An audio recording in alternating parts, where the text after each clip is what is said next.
इस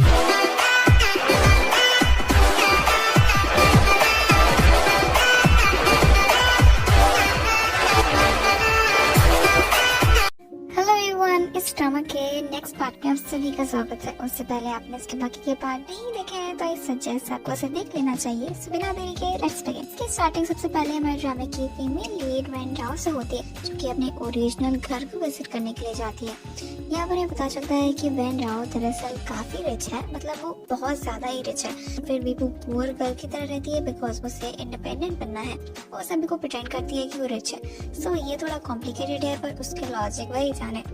और सबसे पहले हम उसकी स्टेप सिस्टर को देखते हैं, जो कि दरअसल उसकी रियल सिस्टर होती नहीं है और इन दोनों में खास कुछ बनती नहीं है। आफ्टर दैट अपने डैड के साथ वो काफी दिनों बाद यहाँ पर लंच करती है।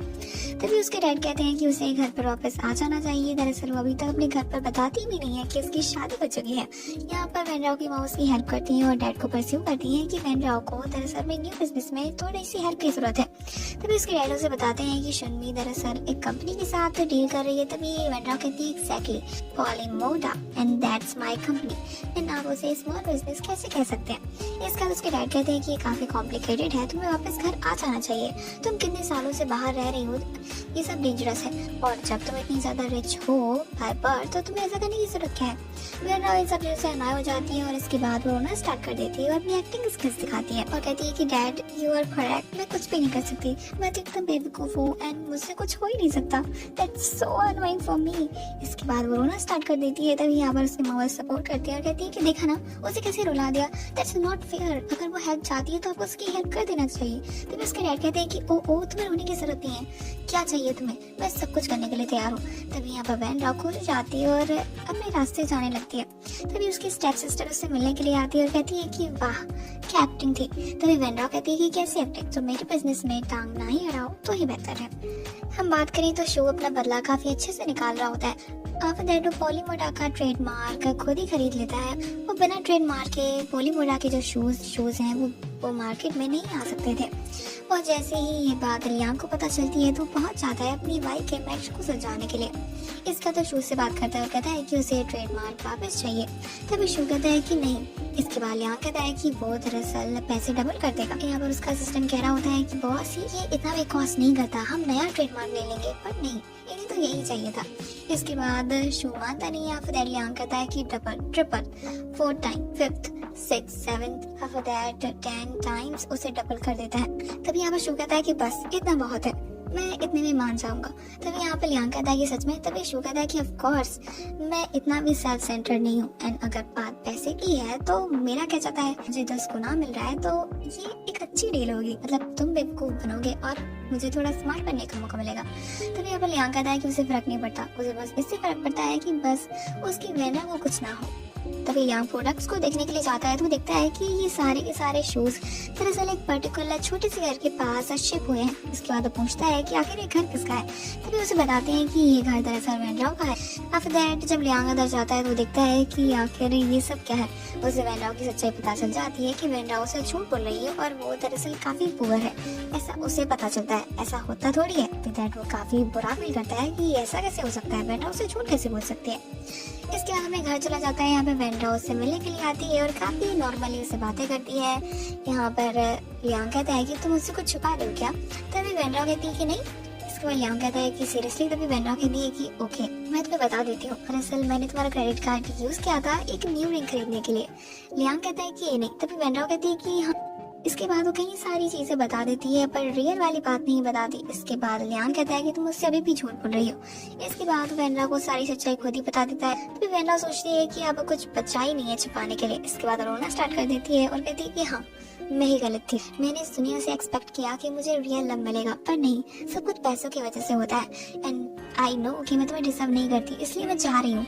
यहाँ पे लियांग उसे रोकने की कोशिश करता है कि नहीं ऐसा नहीं है कि वो उसे छोड़ रहा है, वो दरअसल सब चीजें क्लियर करना चाहता है। पर वैन राव अपने कुछ अलग ही मूड में इस वक्त जल्दी से अंदर जाती है, अपना सामान पैक करती है और चली जाती है और कहती है कि ठीक है, अगर तुम्हें शादी को खत्म करना है तो मुझे कल डिवोर्स पेपर भेज देना, ये भी साइन कर दूंगी।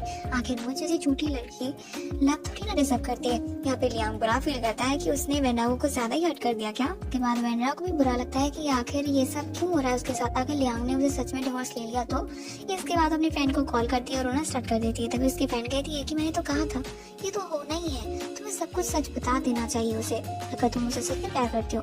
बिकॉज जो कुछ भी लियांग को पता चला था वो भी दरअसल झूठ ही होता है, उसकी रियल सच्चाई तो कुछ और ही है। के बाद वेन राओ लियांग को मनाने के अपने अलग ही पैतरे आजमाती है। वो उसे सामने से जाकर सब कुछ सच नहीं बताती है, बल्कि लियांग को ही बुरा फील करवाती है ताकि लियांग उसे फिर से एक्सेप्ट कर ले। उसके बाद वो लियांग के आने से पहले यहाँ पे ब्रेकफास्ट रख देती है ताकि लियांग उसे खाना स्टार्ट कर दे, और खुद दूसरा ब्रेकफास्ट लेकर पहुंच जाती है ताकि वो लियांग को ब्लेम करे कि उसने वेन राओ को रिप्लेस कर ही दिया। लियांग कहता है कि मुझे लगा कि ब्रेकफास्ट तुम लेकर आई हो।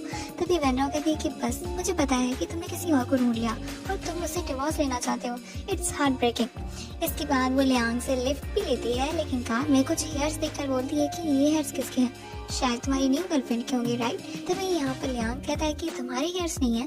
तभी वेन राओ कहती है कि नहीं, डार्क ब्लैक हेयर्स हैं and it's not my type, and मुझे पता है कि तुम मुझे भूलने की कोशिश कर रहे हो। तभी लियांग से एक्सप्लेन करने की कोशिश करता है कि ऐसा कुछ भी नहीं है। इसके बाद वो लियांग के घर में जाती है, यहाँ पर लिपस्टिक देखकर कहती है कि अच्छा तो ये भी उसी लड़के की होगी ना जिसे तुमने डेट करना स्टार्ट कर दिया। तो यहाँ पर लियांग सोचता है कि ऐसा कैसे हो सकता है, कौन सी न्यू गर्लफ्रेंड, मेरा तो कुछ है भी नहीं ऐसा सीन। इसके बाद लियांग के कुछ एम्प्लॉइज उसे दरअसल कैमरा फुटेज दिखाते हैं जिसमें लियांग को पता चलता है कि वेन राओ ने ही वो ब्रेकफास्ट अपने यहाँ पे रखा था, और उसके बाद वो डबल ब्रेकफास्ट भी अपनी मर्जी से लेकर आई थी। उसके एम्प्लॉय कह रहे होते हैं कि yes boss, your wife is a cheater. तभी यहाँ पर लियांग कहता है कि नो दैट्स नॉट, दरअसल वो वापस आना चाहती है मेरी लाइफ में, दैट्स द पॉइंट। एंड हाँ, वो वापस आना चाहती है, मुझे अभी भी लाइक करती है एंड मैं उसे अभी भी प्यार करता हूँ, सो हमारा जो रिलेशनशिप है वो फिर से स्टार्ट हो सकता है, राइट। मैं सही सोच रहा हूँ ना। तभी उसके एम्प्लॉय सोचते हैं कि शायद इनका कुछ भी नहीं होने वाला। उसके बाद वेन राओ पर्पसली अपनी डायरी दरअसल लियांग के घर पे छोड़ जाती है। यहाँ पे लियांग उस डायरी में अपने बारे में अच्छी अच्छी बातें पढ़कर काफी ज्यादा इमोशनल हो जाता है। यहाँ पर वेन राओ से फेक सिक का नाटक करती है, और उसके बाद लियांग उसे विजिट करने के लिए आता है, उसका पूरा ख्याल रखता है। उसके बाद उसके लिए पॉरेज भी बनाता है और हर तरीके से उसका ख्याल रखता है। उसका टेम्परेचर चेक करता है, वो भी काफी हाई था। इसके बाद वो बैठे बैठे अपना टेम्परेचर चेक करता है, तो उसे पता चलता है कि इस मशीन में ही गड़बड़ है, इस मशीन में ही गड़बड़ है, बिकॉज ये हर बार कांस्टेंट टेम्परेचर बता रही है, मतलब एक जैसा। और उसके बाद समझ आता है कि वेन राओ इसमें भी उसे फूल बना रही है। आफ्टर वो गुस्सा होकर चला जाता है, तो वेन राओ उसे रोकने की कोशिश करती है, और इसके बाद उसे सच में वॉमिट हो जाते हैं और सच में वो बीमार हो जाती है। लेकिन इस बार कर्मा उसे हिट करता है और लियांग उसे दोबारा पलट कर नहीं देखता और अपने रास्ते चला जाता है, और वेन राओ सच में बीमार पड़ जाती है। यहाँ पर लियांग एकदम कंफ्यूज होता है कि वेन राओ के इतने सारे झूठ के बाद भी क्या उसे दोबारा एक्सेप्ट करे या ना करे। तो वेन राओ उसे रियल वाला प्यार करता है, बट एक रिलेशनशिप में इतने सारे झूठ उसे हजम नहीं हो रहे थे। इसके बाद में डैड से बात करता है, तो उसके डैड से क्लियर कट एक बात बताते हैं कि लव में हमें हर किसी के फॉल्ट को दरअसल एक्सेप्ट करना ही पड़ता है।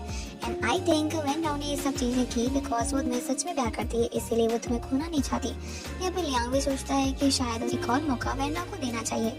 अब वेन राओ को पता चलता है कि लियांग की कंपनी में दरअसल काफी प्रॉब्लम आ गई है। इसके बाद वो उस प्रॉब्लम को अपने तरीके से सुलझाती है, और इसके बाद प्रॉब्लम सॉल्व भी हो जाती है। आफ्टर दैट जब लियांग को सच में पता चलता है कि वेन राओ रियल वाली बीमार है, तो उसे दोबारा विजिट करने के लिए जाता है। वेन राओ से सॉरी बोलती है कि आगे से उसे झूठ नहीं बोलेगी।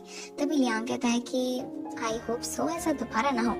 इसके बाद वेन राओ को बाहर ले जाता है। यहाँ पर वो वेन राओ के घर के आसपास दरअसल लाइटिंग का बहुत ही अच्छा इंतजाम करता है, और उसके घर के आसपास हमेशा डार्कनेस रहती थी, और वो कहता है वो नहीं चाहता कि उसकी प्रिंसेस अंधेरे में रहे। आफ्टर दैट अपने बचपन की स्टोरी बताता है कि उसने वेन राओ का अप्रोच क्यों किया, बिकॉज उसकी चाइल्डहुड क्रश जो कि उसे अचानक से छोड़कर चली गई थी।